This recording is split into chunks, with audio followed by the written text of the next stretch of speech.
evening, Wa'a! True believers and would-be master warriors alike. Turtle Sage here. It's time for another fun-filled episode of How to Food, and in today's episode, we get another fun-filled installment of Two Sticks on a Chain, better known as the wide world of the whirling Nunchaku.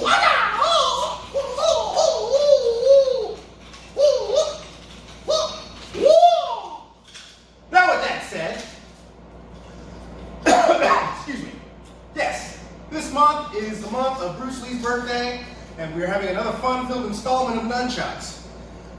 Now last time, you got to learn the basics of the figure eight catch an armpit, figure eight catch behind.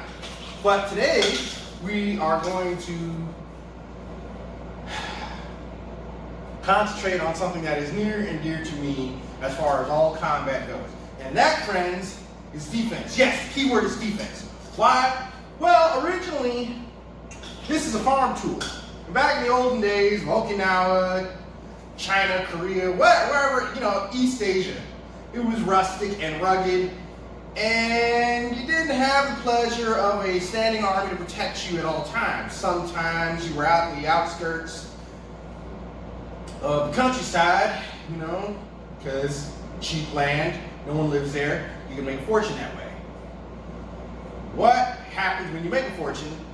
People are going to try to take it because people are jerks. Humans are two-legged animals. That is why martial arts exists. And sometimes, more often than not, you didn't have access to the best weapons that you get your hands on. I.e., I live in the United States of America. Shout out to my gun nuts out there. An AR-15 isn't available in the rugged hillside of ancient China or Okinawa or Japan. You deal with pirates, you deal with bandits. If you were a farmer, a lot of times you were kind of, effed. That is, unless, you happen to come across a would-be Shaolin monk or whatever, train you up in basic combat skills. You had your farm tools. Nunchucks is a farm tool.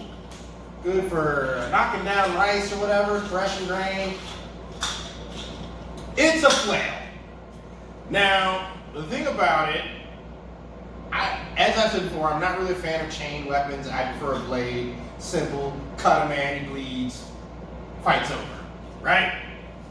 Well, this is for those out there who didn't have the chance to get their hands on something bladed. So, this, you can wrap people up. This is the only thing I do like about chained weapons, is that you can wrap people up and they're soft. I'm all about the soft style. I like that part. But I digress. So, if you've studied any unarmed combat, you have the outward block, right? In boxing, like say if you're in the peekaboo stance like Mike Tyson or whatever, you come out like this, right? Boom. And you can strike at the same time. Or you can boom, boom, right? Karate, you outward block, outward block, outward block, outward block, right? Tai Chi, roll, roll, roll, Liu, Liu, Liu, right? Roll back energy. You can do that with nunchucks. And that's what we're going to learn today. So, to start out, say this is your ready stance, like you're posing for the Enter the Dragon remake poster, right? You got your nunchucks. This is good ready stance. Block, block, strike, strike, right? From here, you're going to do this move. You're going to do this move. I'll show it from this angle. Now, you see me, I drop back into a cat stance. Why do I drop back into a cat stance?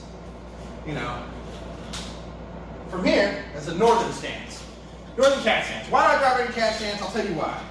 Because if you're in a fight, just like shout out to my Muay Thai people. You know, they do this a lot. Why do they do this a lot? It's just a modified cat stance. You can kick, you can boom, boom, right? Well, I drop back into a cat stance. I can boom. You can do that. You can boom, boom, right? And you have a weapon to defend against other weapons. Another thing you can do, so, because when you block, obviously, if you just block, you delay the inevitable. You're eventually going to get hit if you just keep blocking, you don't fight back. You either need to disarm them or knock them out. Well, now, we're going to concentrate on knocking them out. So you block, right? And the reason I block like this, it's just like punching, it's like boxing. Block, speed, power. So the hand that's closest to me when I block, that's a power hit. The hand that's closest to my opponent, that's speed. Bullets, bombs. As my man Sandcat Zero III would say. So, block, bullet, bomb. Block, bullet, bomb. And back to your ready stance. I'll do it slow. All right? So, I block. You notice I have more of the shaft exposed on this one. There's a reason for that. That way I can roll, I can hit you with the butt. So, and if you notice, again, Tai Chi principles, elbow lines up with the knee. So that way when I sink and hit, I can get that much more power just from hitting him with the butt. Right? And from here, I strike. I'll show it from this angle. Boom.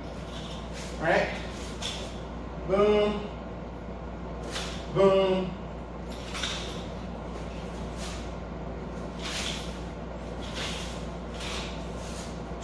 You get the idea. So, you want to be in a position to strike at any time. And nunchucks, by their nature, are very fluid. So when you hit something, right, I'll show you on the bag.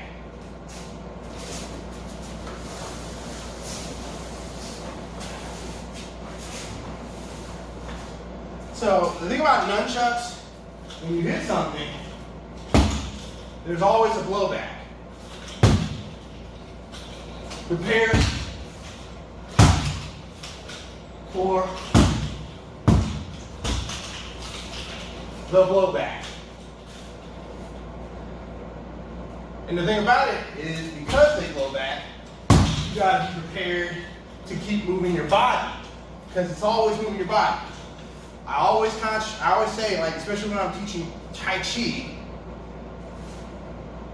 power starts in the legs, directed by the waist, expressed in the hands or the weapon. The weapon is merely an extension of your body. So you gotta be prepared for the blowback, just like unarmed combat. So, if my weight is right here, this is where my power base is, right? I block, strike, block, strike. So you see where my weight is going back and forth. Like Bruce Lee. You ever watch Chinese Connection, Fist of Fury? He's always, I'll show it from this angle. So he's shifting back and forth. He's dancing with it. Right?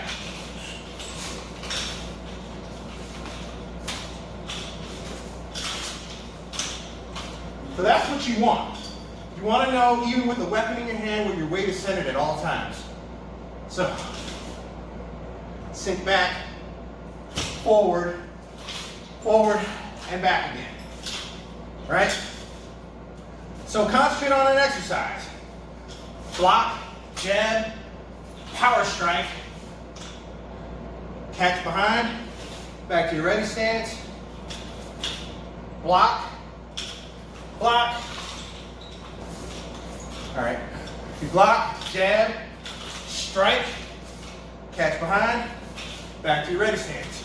Block, jab, strike, catch behind, back to your ready stance. So simple. Anybody can do it. So these are some basics that you can work on. This is a drill. You can just even go, you can start from your foundation. This is how you build a foundation. You start with just a block. Block, block, block, block, block, and so forth. You can block jab, block jab, block jab, and so on and so forth. And then you add the strike and spin. So I want you to keep this in mind. When you're learning martial arts, it's all about foundation building. If you don't have foundation, you're gonna look sloppy. How you practice is how you train. It's cool to do tricks, but I would hold off on, this is my personal philosophy, you can take it however you want. I would concentrate on your fundamentals and combat efficiency before you start adding in tricks. I know, just by the nature of this weapon, by the nature of Bruce Lee, Michelangelo, Black Dynamite, you want to do cool, funky tricks with it. You want to be like Maxie off of Soul Calibur. But all those characters at some point had to learn their basics, and this is why we're here. Learn the basics, you know, master the basics, master the art, forget and create your own at that point. Because, I mean, ask yourself, how many of you have seen Tai Chi principles added into nunchucks? This is more or less a karate weapon. It's known as Jeet Kune Do, whatever. Sport karate, what have you. Northern Shaolin, some people. I know the white leather, I know y'all do this, but at the same time, concentrate on your fundamentals. Build that foundation. Without your foundation, the house cannot stand. With that said, if you like what you saw, like, share, subscribe, get stronger, train hard, be water, my friends. Turtle Sage, signing out.